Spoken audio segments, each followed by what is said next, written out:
Halo rekan-rekan semua, jumpa lagi bersama saya Emir Fauzan Sudarso. Seperti yang rekan-rekan lihat, di pertemuan sebelumnya kita baru saja membahas tentang waran terstruktur. Nah, pada kesempatan berikut ini kita akan membahas produk keuangan yang diterbitkan oleh Bursa Efek. Produk tersebut adalah derivatif. Nah, jadi derivatif ini memiliki dua pengertian, yaitu yang pertama, derivatif merupakan kontrak finansial antara dua atau lebih pihak-pihak guna untuk memenuhi janji membeli atau menjual aset atau komoditis yang dijadikan sebagai objek yang diperdagangkan pada waktu dan harga yang merupakan kesepakatan antara pihak penjual dan pihak pembeli. Adapun nilai di masa mendatang dari objek yang diperdagangkan tersebut sangat dipengaruhi oleh instrumen induknya yang ada di spot market.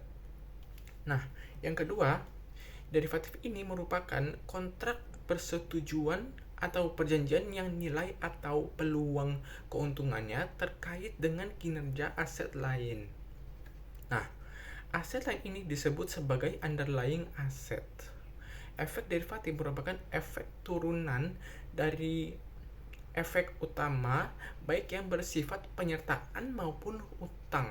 Nah, efek turunan dapat berarti turunan langsung dari efek utama maupun turunan selanjutnya. Nah, kemudian berikut ini kita akan langsung masuk ke pembahasannya ya, yaitu derivatif keuangan. Jadi, derivatif yang terdapat di bursa efek adalah derivatif keuangan atau financial derivative. Derivatif keuangan ini merupakan instrumen derivatif di mana variabel-variabel yang mendasarinya adalah instrumen-instrumen keuangan yang dapat berupa saham, obligasi, indeks saham, indeks obligasi, mata uang atau currency, tingkat suku bunga, dan instrumen keuangan lainnya. Nah, instrumen-instrumen derivatif sering digunakan oleh para pelaku pasar yang terdiri dari pemodal dan perusahaan efek sebagai sarana untuk melakukan lindung nilai atau hedging atas portofolio yang mereka miliki. Setelah itu kita akan membahas tentang dasar hukumnya, yaitu yang pertama adalah Undang-Undang Nomor 8 Tahun 1995 tentang pasar modal.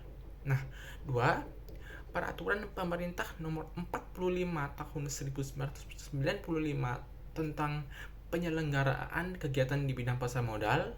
Yang ketiga adalah SK Bapepam Nomor Cap 07 PM 2003 tanggal 20 Februari 2003 tentang penetapan kontrak berjangka atas indeks efek sebagai efek. Nah, yang keempat adalah Peraturan Bapepam Nomor 3.E 1 tanggal 31 Oktober 2003 tentang kontrak berjangka dan opsi atas efek atau indeks efek.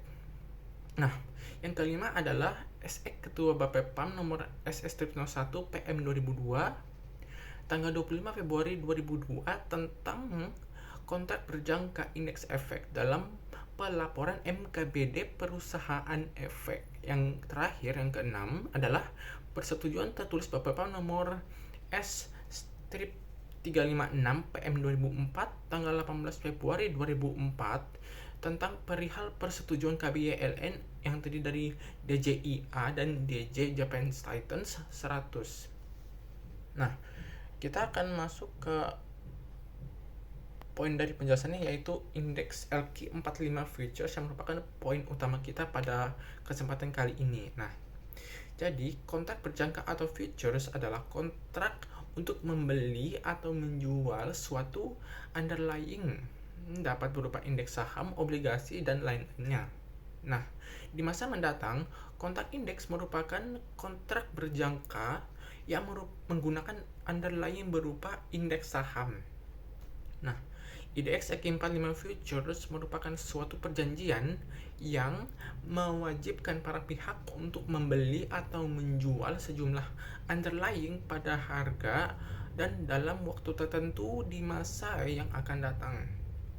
Nah, LQ45 Futures ini merupakan underlying index LQ45. LQ45 telah dikenal sebagai benchmark saham-saham di pasar modal Indonesia.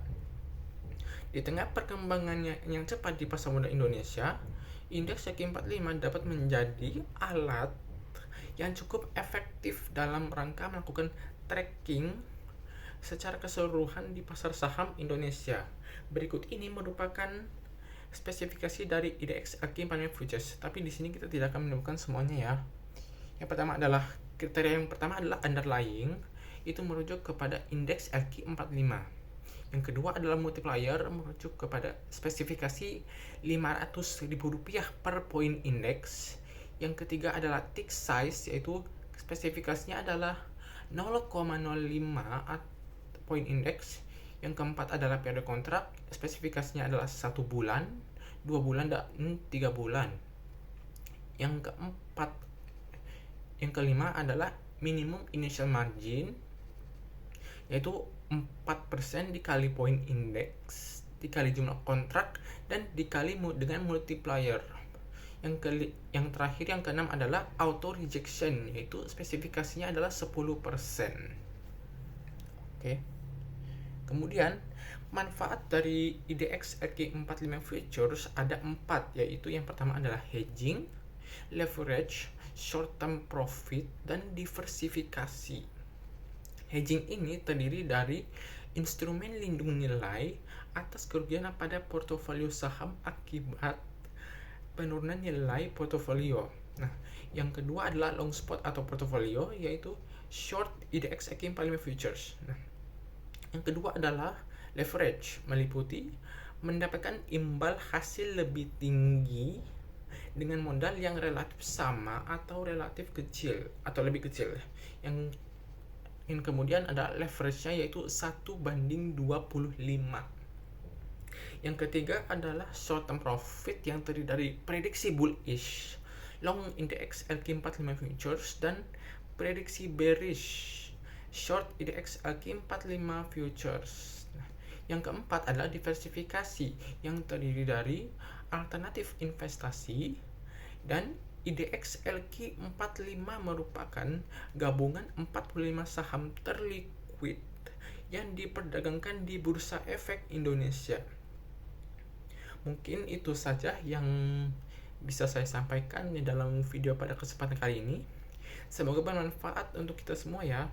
Wassalamualaikum warahmatullahi wabarakatuh. Sekian dari saya, terima kasih.